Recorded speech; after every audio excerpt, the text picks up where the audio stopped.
let me just stretch for a second here again. Let me just bring the microphone back around for the people that needed to see that one more time. What an environment! What a game!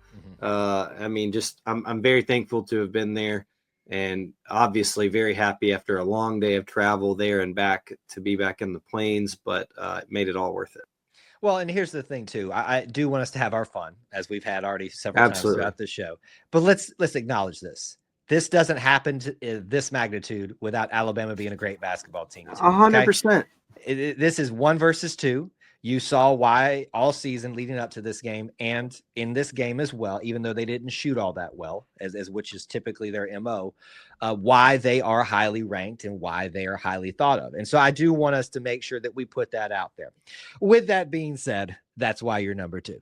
And that's why we're number 1, because you ain't as good as Auburn. I'm sorry. It's just the reality. You can be the amount of Alabama fans today that have gone to old posts and like, I'm talking about some of them year ago just to start, posting RT this, RT that. Oh, yeah. Are you that butthurt by but losing to the number 1 team?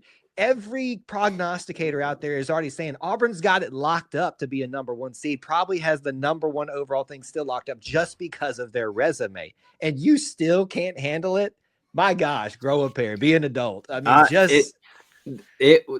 being in there, I want to say the tide shifted, but I'm not going to be that corny. The transition from talking about that they were prepared and they're ready to. Well, Auburn's just a good team, and I can understand that, and I can be willing to allow you to say, well, they're just a good team, and when we shoot like that, we don't have a chance to win. But Auburn, I think Auburn's staff, just like Bruce Pearl said, they prepared like the number 1 team, they played like the number 1 team, and that's why they are the number 1 team.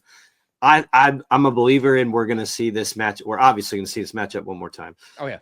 I think it's happening at least once more, whether it's in the SEC or the national title. I truly believe that's happening. Now, I think that's a long way away, and a lot of things got to happen for that to happen. But to me, there's no 2 better teams in the country. And to say that about Auburn and Alabama is just bonkers. The fact that this even happened as a 1 versus 2 matchup is crazy, but I think you walk away from that night and you still say these are the best 2 teams in the country.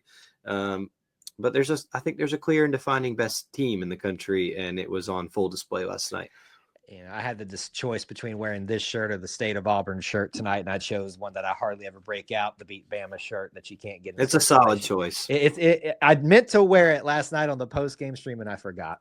So, look, the game comes down to this, I think. Alabama's known for their 3-point shooting, their scoring. 100%. It didn't show up last night the way they needed it to.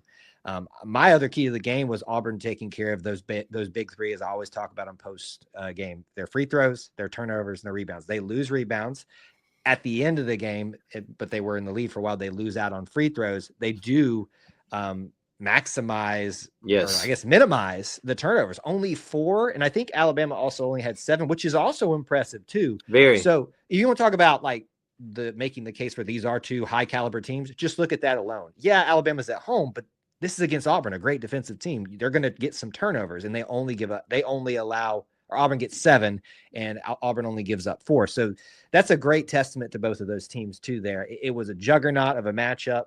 I am thankful that they didn't get on any hot streaks. There were a few times I think you and I probably it's like, here it goes. Yeah. Exactly like that. My friends and I, like I said, we do this every year. It feels like every year we go over there, they go on a 10-0 run like that. Like it's just automatic. And so we were kind of preparing ourselves the whole day, really, but the whole leading up to it saying, it's coming. Like, do not get comfortable. It's coming. And then when it came, it was like, we're here. This is how will they respond? How will Auburn respond? And I don't think you could have asked for a better response from Tahad Pettiford and Chad Baker-Mazara and the shooters on this team when that place got rocking again, because it was loud. When that 10-0 run happens, Sears finally hits a couple 3-pointers, and they tie the game after a 14-point lead in the second half for Auburn. It got very loud, but my goodness, to get into some individuals, to Todd Pettiford, it is shocking to me to see the kind of big game energy and big game performances he can have as a freshman. When he pulled up that three to kind of stop the bleeding, it was one of those no, oh yes moments, just because you don't think it works like that, and for whatever reason, he has the ability as such a young guard to take over a game.